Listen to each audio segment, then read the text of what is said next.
For as long as anyone could remember, strange stories floated around the psychiatric hospital for the criminally insane. Tales of unexplainable madness and violent outbursts without any rational reason. Most scoffed and pinned it on rumors. Until a research team arrived to investigate a sudden influx of patients admitted for unspeakable crimes. My name is Dr. Avery Rosenthal, and I'm the last one left who's still somewhat sane. I joined the research team at Redwood Asylum a year ago.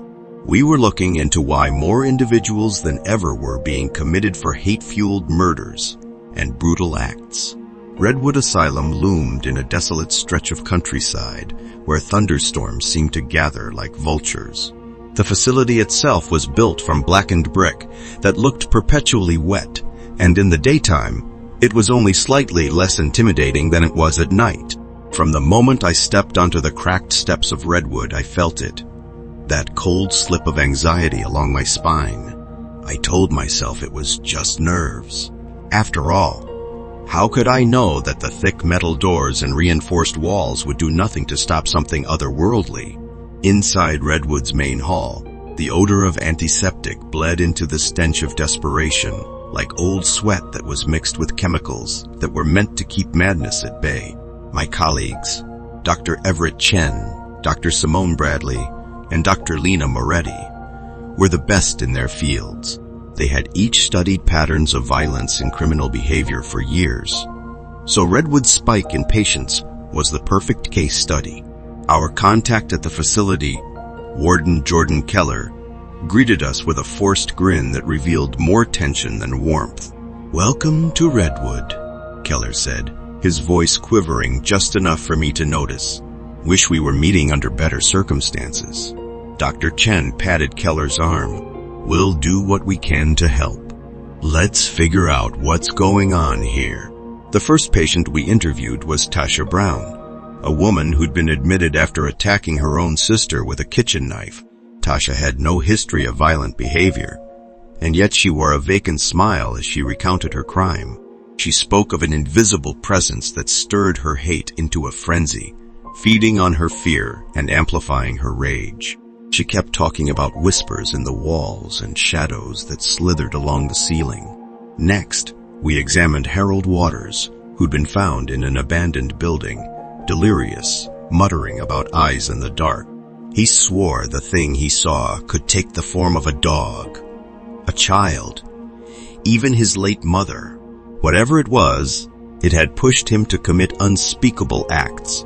Dr. Bradley's brow furrowed during the interviews. They're describing the same pattern.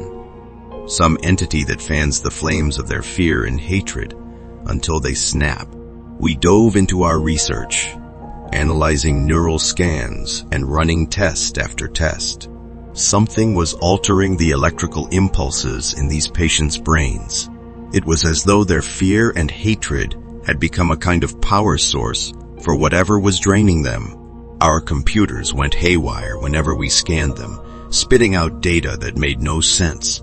Eventually, Dr. Moretti found a fragment of an old Redwood document referencing creatures capable of distorting reality and masking themselves in living forms, latching onto negative emotions as sustenance. They had been called many names over the centuries. Demons, devourers, shapeshifters. We settled on a name that felt unsettlingly accurate. Umbra Eaters. One night, Dr. Chen burst into the makeshift lab we'd set up in Redwood's old cafeteria. His eyes were bloodshot, and he slammed a folder onto the table. "I found evidence," he nearly shouted. "Something is literally feeding off their brainwaves. Electrical energies spiked by fear or rage. It's like it's consuming them." The tension in Dr. Bradley's voice was palpable. "Wait. So these patients are being fed on by an interdimensional parasite. You realize how crazy that sounds." Dr. Chen looked at her with a wild mixture of triumph and panic. "Everything about this place is crazy." Over the next few days, each member of our team experienced strange phenomena. Doors slammed for no reason.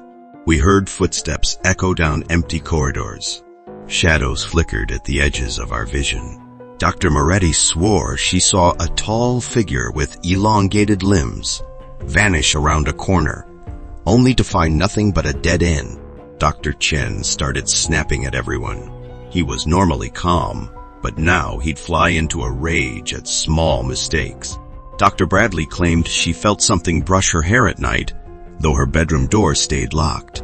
As for me, I sensed a presence constantly at my back, like someone was breathing right behind me, only to disappear every time I turned around. None of us wanted to admit it then, but the Umbra Eaters had begun their insidious infiltration into our minds. After experiencing these unsettling events, we all needed to accept a shocking reality. These beings or creatures could take on any living form, man, woman, child, or even an animal, blending seamlessly into our environment until they desired to be seen. The real terror was that Redwood had hundreds of patients, staff, and security personnel. Any one of them could be an Umbra Eater in disguise. Our first real confrontation with the phenomenon came when Dr. Bradley was found in the locked supply room, trembling, her clothes soaked in blood. She was hugging herself, eyes wide and unblinking. Lying near her feet was the body of an orderly, a man she'd barely known. Keller was furious, wanting immediate answers. Bradley just kept muttering, "It wasn't me." I saw it in his eyes. "It made me do it," she insisted. The man's face had shifted, his mouth extending into a hideous grin that wasn't human. She claimed a wave of hate and rage flooded her mind, forcing her to strike. But to anyone else, it looked like she'd snapped. Dr. Chen grew more paranoid, pacing the halls.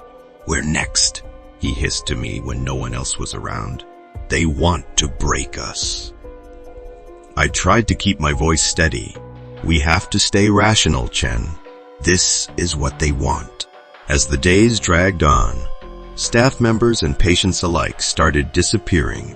Some turned up later in fits of murderous rage. Others never turned up at all. The intercom system would crackle with static in the dead of night. Doors opened and closed of their own accord, and sometimes we heard laughter echo through the empty hallways. Laughter that sounded oddly inhuman. Warden Keller gathered everyone left in the main hall to deliver new lockdown procedures. That was when the lights flickered and died. In the sudden darkness, I heard a chorus of gasps and a single guttural snarl. When the emergency lights finally kicked in, 3 people lay on the floor with their throats ripped open. The rest of the crowd erupted in screams. Something big and black had moved through the group like a living nightmare, but the cameras caught nothing. Dr. Moretti vanished during one of her nightly checks on the high security ward. We found her jacket in a hallway, shredded and stained with blood. There was no sign of her body, but we heard her screams coming from multiple directions, echoing through the vents, as though the asylum itself was mocking us. Dr. Chen's breakdown happened shortly after. He turned a scalpel on Keller, accusing him of being an Umbra Eater, screaming, "I see it behind your eyes. You can't hide from me." Keller took a deep slash across his arm before Chen was restrained by security. The scalpel had carved a path of bright red across Keller's uniform, and his blood stained the white-tiled floor a crimson red. Chen's face contorted into something feral, spouting hateful curses. All logic was gone. Out of our research team, there was only me and Dr. Bradley left, but her condition deteriorated too. She now refused to leave her room, whispering about shapes that slipped under her door at night. When I tried to help her, she looked into my eyes and said, "Oh my God, Avery, I can see it in you now. You're next." She died that same night. I'm still not sure how she died, but I found her rigid in her bed, eyes staring at the ceiling, mouth twisted into a silent scream. At that point, for me, reality really set in, and I realized that the Umbra Eaters were no myth. They were here feeding on our terror, warping us into tools of hate and fear. My body felt heavy, as though some invisible force pressed down on me every time I tried to think logically. I was nearly ready to give in to the horror that was around us. Then came the twist that I never saw coming. I discovered Dr. Chen in the hospital's old morgue, standing over a body bag. He had escaped from his restraints somehow, under the flickering fluorescent light. He turned to me with a grin that was too wide to be human, his eyes reflecting a sickly yellow glow. He changed shape right before my eyes, elongating into a tall, emaciated figure with a shifting, smoke-like skin. That's when I heard a distorted voice inside my head. We have already won. Hate us. Fear us. We feed on it. Then he was gone, in a sickening black cloud of smoke. It dawned on me in that moment that the real Dr. Chen must have died long ago, and it was confirmed for me when I looked into the body bag and saw the terror-twisted body of Dr. Chen. His eyes were wide and staring in fear, and his mouth was twisted into a hideous, grinning smile. This Umbra Eater had impersonated him for who knows how many weeks, sowing chaos among us. Alone and shaken, I confronted Warden Keller. He was pale and worn, but still holding onto a thread of reality. When I told him what I'd seen, he looked at me like I was a ghost. "So, they're real," he whispered. "But how do we stop them?" I laughed, a hollow sound. "Stop them? Keller, I don't think we can. These beings are interdimensional, older than we can comprehend. They don't just kill you. They use you until you either take your own life or someone else does it for you." As Redwood fell deeper into chaos, security officers and insane patients roamed the halls together, not sure who to trust. Most ended up turning on each other. In the end, the Umbra Eaters just watched, feeding on all the despair and hatred blooming inside these walls. With all this happening, none of us, not one, made any attempt to call outside for help. It was as if the outside world didn't exist. I imagine that this was part of the Umbra Eaters' plan, to keep us isolated to feed upon. I tried barricading myself in the old administration office. The night was broken by screams and frantic pounding on the doors. One by one, those sounds went silent. My mind began to slip. I saw things scuttle across the ceiling, heard voices whisper in my ear, calling my name, mocking me. At times, I wasn't sure if I was awake or dreaming. For hours, I cowered in silence until the door burst open. Keller stumbled in, his eyes wild. "They're everywhere," he gasped. "There's no one left but us." He collapsed at my feet, blood leaking from a gash on his torso. I knelt beside him, desperately trying to help. But while I was trying to help, I felt a sudden surge of heat pulsing through my mind. Something inside me snapped. Keller looked up at me in horror. "Oh my God, Avery," he choked. "Please, don't let them in. Don't kill me." But it was too late, and I placed my hands around his neck and began to squeeze. An overwhelming hunger roared within me, as though I'd been infected with an Umbra Eater's essence. My hands squeezed his neck harder and shook with the urge to feed on his misery, to revel in his pain. Keller's breath faded, and as he died at my hands, I caught my reflection in a shattered mirror behind him. My eyes glowed with that same sickly yellow glint. A laugh bubbled from my lips, twisted and unnatural.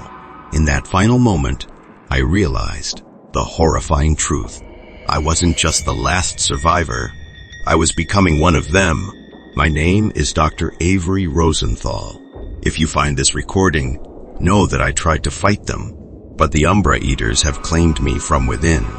Now, I can't be sure where I end and they begin, or if there's any part of me that's human is left at all.